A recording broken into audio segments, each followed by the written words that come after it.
कभी सोचा है ऐसा क्यों होता है कि कुछ लोग बड़ी आसानी से अमीर बन जाते हैं, जबकि बाकी लोग, आप जानते हैं, पूरी जिंदगी पैसों के लिए जूझते रहते हैं। तो आज हम टी हार्व एकर की किताब secrets of the millionaire mind के जरिए इसी राज को समझने की कोशिश करेंगे। जानेंगे कि आखिर ये दौलत का जो अंदरूनी खेल है ना, ये चलता कैसे है। और ये सवाल काफी बड़ा है ना। हम सबने देखिए किताबें पढ़ी हैं, कई कोर्स भी किए होंगे और अमीर बनने के तो न जाने कितने ही तरीके सीखे हैं। पर होता क्या है, ज्यादातर लोगों के लिए कुछ खास बदलता नहीं है।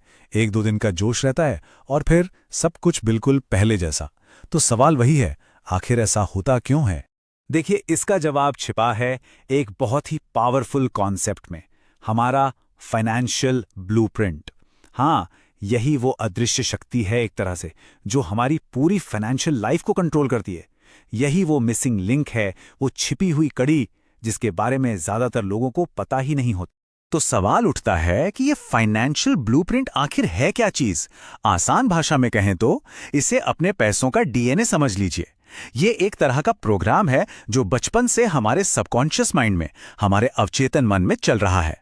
और मजे की बात यह है कि यही तय करता है कि हम पैसे के बारे में क्या सोचते हैं, कैसा फील करते हैं और आखिर में उसके साथ डील कैसे करते हैं। इसको समझने का सबसे अच्छा तरीका है जड़ें और फल वाला एग्जाम्पल। सोचकर देखिए, अगर किसी पेड़ पर लगे फल अच्छे नहीं हैं, तो सिर्फ फलों पर स्प्रे करने से या उन पर ध्यान देने से क्या होगा? कुछ नहीं। असली काम तो जड़ों पर करना होगा, राइट? बिल्कुल इसी तरह हमारे बैंक अकाउंट में जो पैसा है वो हमारे फल हैं, और हमारा जो अंदरूनी ब्लूप्रिंट है वो है हमारी जड़ें। तो सीधी सी बात है, अगर बाहरी दुनिया यानी अपने फाइनेंशियल रिजल्ट्स बदलने हैं, तो पहले अपनी भीतरी दुनिया, अपनी जड़ों को ठीक करना होगा। और ये सब ना एक प्रोसेस के तहत होता है। देखिए, सबसे पहले आती है हमारी प्रोग्रामिंग। यही प्रोग्रामिंग हमारे विचारों को जन्म देती है।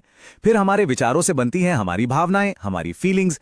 ये भावनाएं हमें एक्शन लेने पर मजबूर करती हैं, और हमारे एक्शन से ही तो हमारे रिजल्ट्स तय होते हैं। तो चेन क्या बनी? प्रोग्रामिंग से थॉट्स, थॉट्स से फीलिंग्स, फीलिंग्स से एक्शंस और एक्शन से रिजल्ट्स। मतलब अगर रिजल्ट्स बदलने हैं तो कहानी की शुरुआत में जाना होगा, यानी अपनी प्रोग्रामिंग बदलनी होगी। तो अब अगला सवाल ये है कि भाई ये प्रोग्रामिंग आती कहां से है? इसका जवाब हमारे पास्ट में है, खासकर हमारे बचपन में। तो चलिए अब जरा ये देखते हैं कि हमारा ये फाइनेंशियल ब्लूप्रिंट आखिर बनता कैसे है। देखिए, पैसों को लेकर हमारी कंडीशनिंग के ना 3 मेन तरीके हैं। पहला है वर्बल प्रोग्रामिंग, मतलब वो सारी बातें जो हमने बचपन में पैसे के बारे में सुनी, जैसे पैसे पेड़ पर नहीं उगते या अमीर लोग लालची होते हैं। दूसरा है मॉडलिंग, यानी हमने बचपन में अपने आसपास के लोगों को, खासकर अपने माता पिता को, पैसों को हैंडल करते हुए कैसा देखा। और तीसरा है स्पेसिफिक इंसिडेंट्स, मतलब पैसे से जुड़ा कोई ऐसा बड़ा इंसिडेंट, अच्छा या बुरा, जिसने हमारे मन पर एक गहरी छाप छोड़ दी हो। लेकिन यहां एक अच्छी खबर भी है, और वो ये कि ये जो प्रोग्रामिंग है ना, ये कोई पत्थर की लकीर नहीं है। इसे बदला जा सकता है। हम अपनी पुरानी बेकार की सोच की जगह अपने दिमाग में नई वेल्थ फाइल्स इंस्टॉल कर सकते हैं, ऐसी फाइल्स जो हमें कामयाबी की तरफ लेकर जाएं। तो चलिए देखते हैं कि ये होता कैसे है। ये एनालॉजी बिल्कुल परफेक्ट है।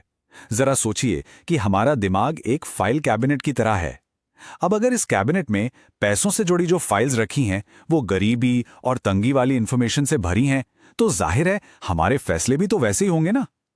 तो अगर हमें रिजल्ट्स बदलने हैं तो हमें इन पुरानी फाइल्स को निकालकर फेंकना होगा और उनकी जगह नई पावरफुल वेल्थ फाइल्स डालनी होंगी जो सक्सेस को सपोर्ट करती हों। तो चलिए अब आते हैं पहली और शायद सबसे जरूरी वेल्थ फाइल पर। ये माइंडसेट में एक बहुत बड़े शिफ्ट के बारे में है, और वो शिफ्ट है ये मानना कि हम अपनी जिंदगी की गाड़ी के ड्राइवर हैं, सिर्फ एक सवारी नहीं। यहां सोच में जमीन आसमान का फर्क है। अमीर मानसिकता वाले लोग कहते हैं मैं अपनी जिंदगी खुद बनाता हूं। वो मानते हैं कि स्टीयरिंग व्हील उनके हाथ में है।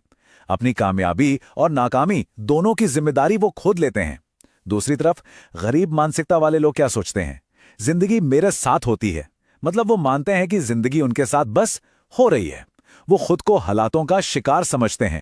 अच्छा, कोई इस विक्टिम मेंटालिटी में जी रहा है या नहीं, ये कैसे पहचाने? इसके 3 बहुत साफ साफ सुराग हैं। पहला, ब्लेम, यानी दोष देना। ये लोग अपनी परेशानियों के लिए सरकार को, इकोनॉमी को, अपने बॉस को, सबको दोष देंगे सिवाय खुद के। दूसरा, जस्टिफाइंग, यानी बहाने बनाना। वो ऐसी बातें कहेंगे, अरे पैसा उतना भी जरूरी नहीं है। और तीसरा, कंप्लेनिंग, यानी शिकायत करना। वो लगातार इस बात पर फोकस करते हैं कि उनकी जिंदगी में क्या क्या गलत हो रहा है। और ये एक लाइन अपने आप में सब कुछ कह देती है। कोई भी वास्तव में अमीर पीड़ित नहीं होता। मतलब साफ है, कोई इंसान या तो अमीर हो सकता है या फिर एक विक्टिम। दोनों एक साथ होना नामुमकिन है। अपनी जिंदगी की जिम्मेदारी लेना ही फाइनेंशियल सक्सेस की पहली और सबसे जरूरी सीढ़ी है। ठीक है, तो अब चलते हैं हमारी दूसरी वेल्थ फाइल पर। ये पूरी तरह से इरादे यानी इंटेंशन के बारे में है। सवाल ये है कि जब पैसे का खेल खेलने की बात आती है तो कोई किस इरादे से खेलता है। यहां पर भी फर्क बिल्कुल साफ है। अमीर लोग जीतने के लिए खेलते हैं। उनका गोल होता है मैसिव वेल्थ एंड अबंडेंस। वो एक तरह से ऑफेंस पर खेलते हैं, अटैक करते हैं। वहीं दूसरी तरफ गरीब लोग हारने से बचने के लिए खेलते हैं। उनका मेन फोकस होता है सर्वाइवल एंड सिक्योरिटी। बस गुजारा चल जाए, बिल्स टाइम पे भर जाएं। वो एक तरह से डिफेंस पर खेलते हैं। ये बात कितनी गहरी है। अगर किसी का गोल सिर्फ कंफर्टेबल होना है तो चांसेस हैं कि वो कभी अमीर नहीं बन पाएगा। लेकिन अगर किसी का गोल अमीर बनना है तो बहुत हाई चांसेस हैं कि वो माइटी कंफर्टेबल यानी बहुत ज्यादा आरामदायक जिंदगी तो जी ही लेगा। मतलब एम हाई, लक्ष्य बड़ा रखेंगे तो नतीजे भी शानदार होंगे। और आखिर में ये सारी बातें एक बहुत ही पावरफुल एनालॉजी पर आके टिकती हैं। हमारा जो फाइनेंशियल ब्लूप्रिंट है ना, वो एक फाइनेंशियल थर्मोस्टैट की तरह है। सोचिए, अगर ये कम टेम्परेचर पर सेट है, मान लीजिए 20 डिग्रीज पर, तो चाहे लॉटरी लग जाए या कोई बड़ा बोनस मिल जाए, कुछ भी हो जाए, आखिरकार हम घूम फिरकर वापस उसी 20 डिग्री वाले फाइनेंशियल लेवल पर आ जाएंगे। तो अगर परमानेंट चेंज चाहिए तो अंदर से इस थर्मोस्टैट को ही रीसेट करना होगा। तो इस पूरी बातचीत का अंत इसी एक सवाल के साथ करते हैं। एक पल के लिए रुककर अपने अंदर झांककर ईमानदारी से खुद से पूछें, आपका फाइनेंशियल थर्मोस्टैट किस पर सेट है? क्या वो हजारों पर सेट है, लाखों पर, या सिर्फ गुजारा करने भर पर? जवाब चाहे जो भी हो, बस एक बात याद रखिएगा, इसे बदलने की ताकत हम सब के अंदर है।